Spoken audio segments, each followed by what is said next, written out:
Hello, my sisters from other misters around the world. To all my friends and allies who are watching this, it is day 5 of activating our heads, our hearts, and our hands for our beloved Israel, so we feel and know that we're not truly helpless, that we make a difference as a spiritual army. So let's begin with our heads.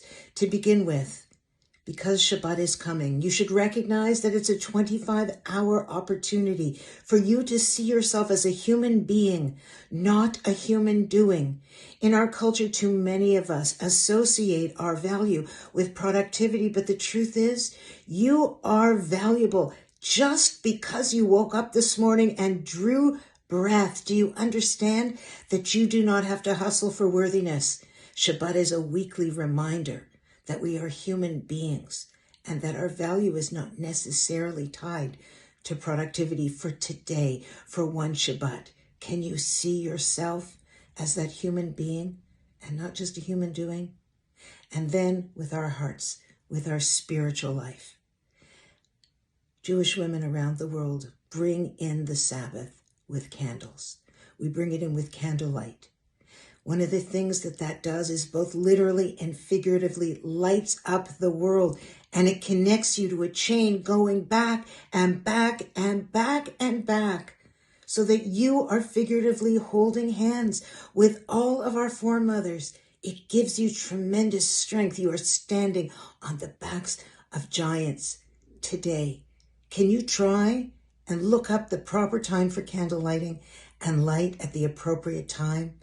And while you're doing so, remember that instead of looking for the light, just be the light. And with our hands. So here's another concept. When you're baking your challah today, or going to the bakery to buy it, or perhaps you've never done either, when you get your challahs today, because we generally usher it in with 2 challahs, buy an extra one or 2 and give it to a neighbor that perhaps you don't have the best relationship with, but this would serve towards creating unity amongst our people through your generosity and your ability to put our land, our soldiers, all of our people around the world who are feeling so vulnerable and alone right now. Let's prevent that on the smallest possible level in our own communities. An extra challah, please. So, with our heads, human being, not human doing, allow yourself to internalize that. With your neshama, light your Shabbat candles. Bring in the light. Be the light you want to see everywhere.